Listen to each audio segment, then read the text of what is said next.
3 different ways to create your advertising budget for your construction company. This is how we do it.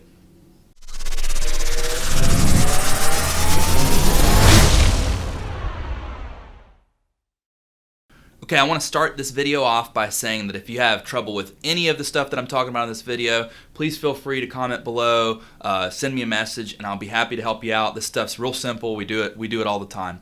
The other thing about this is that on this video, I'm going to be talking a lot about some real marketing type information. So if you need me to elaborate on anything, just reach out. We'll be sure to get back to you as soon as possible. So this video is on 3 different ways to create your advertising budget for your construction company. So starting off, I will say that the longer you do this and the more companies you do it for, you will get a feel for how, what types of budget you need on certain platforms for certain industries, that type of thing. You can kind of compare it with people's budgets and see what types of services, what types of platforms are going to behave and respond the best for them. And also, it depends on where you're at with your online presence. So if you have a website that's getting a lot of traffic, that's going to give us a lot more of an idea as far as where we need to be, and not just shooting for where we want to be type of thing. So just keep all that in mind as we go along here.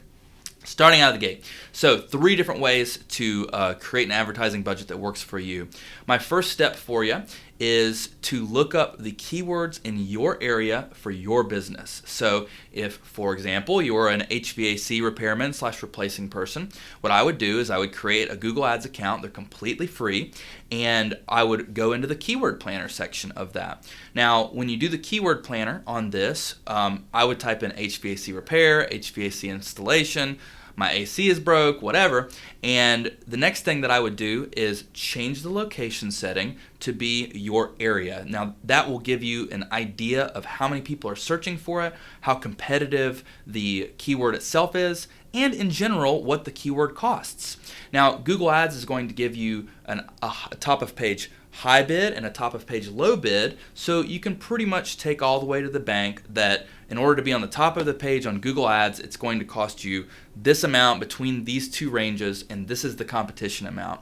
Now, this is just kind of to give yourself a qualitative judgment on what your keywords cost, as well as give you an idea of what the competition is like, and that way you can start to formulate a little bit of your own idea as far as what you need to spend on each platform. The reason I use Google, by the way, is because that's kind of like the baseline as far as digital marketing is concerned. This will give you an idea of what it costs to appear on top. And nothing's better than a Google search for somebody that's actually searching for your business. It's a Google search. So there's that. Okay, so my second tip is test, and test again. I can't advocate enough for pilot campaigns. I discuss them all the time. So one of the things about running a pilot campaign is that you run a very short campaign with a healthy budget. I won't call it a big budget, but a healthy budget, just to kind of see where you stack up.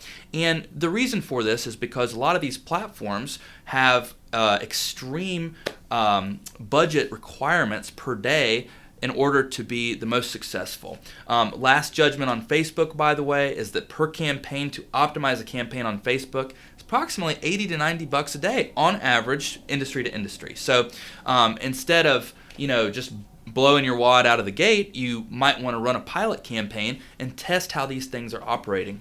Now, what happens when you test a pilot campaign? Well, the things that I'm looking for are how many people are landing on your landing page or your web page or whatever, and then on top of that, how many people are getting in contact with you. And that's how we can start to create that funnel process. So, let's say 100 people land on your web page, 10 of those people fill in a lead form. Well, then we know that you have a 10% acquisition to that. Now, hopefully, that's going to return you with enough customers to make your advertising budget worth it. But if it doesn't, then that's something where we need to discuss, how do we optimize these pieces in order to give you a positive return on your money. Really math-oriented, but really easy when you break it down step by step with that. So, last piece of the puzzle here. We've talked about comparing the keywords and the cost of them to testing pilot campaigns. By the way, you should also A/B test, which means that whenever you create anything in marketing, you always want to provide at least 2 different sources of targeting, two different copy, two different creatives, just so that you can see which one of these things performs the best and get an idea as far as what's reaching your audience, or which audience is best even, with the types of marketing that you're doing. So just keep that in mind. Okay, last piece of the puzzle, third piece, is think about your return on investment. And so one of the things that I often talk to people about is that if you are selling a pen, then you're not going to get an enormous revenue return on each one of your marketing dollars. But if you're selling a roof or a custom home or a HVAC unit, which is thousands to tens of thousands to hundreds of thousands of dollars, then you're going to get a huge return based on your marketing budget.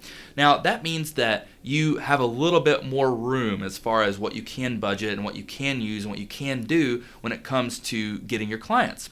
Now, let's compare that to, say, a landscaper or something like that. Well, you're not going to charge somebody $1 million for doing their lawn every month. So you might want to talk about different platforms that give you a positive return on your money with that stuff.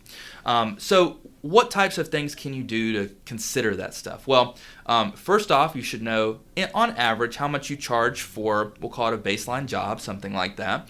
The second thing that you need to know is what these keywords cost. So again, go back to step one and look at how much a click online costs, or how much it costs to direct somebody towards a certain page.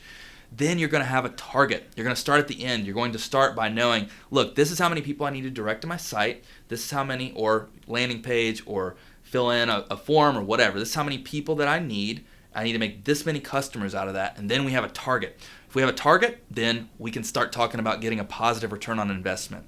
Anyway, those are my 3 tips to coming up with an advertising strategy for your construction business. I hope you guys enjoyed the video. If you have any concerns, any problems, please feel free to reach out. You can drop a comment below, reach out to me on LinkedIn, whatever you'd like to do. And otherwise, I hope you have a wonderful day.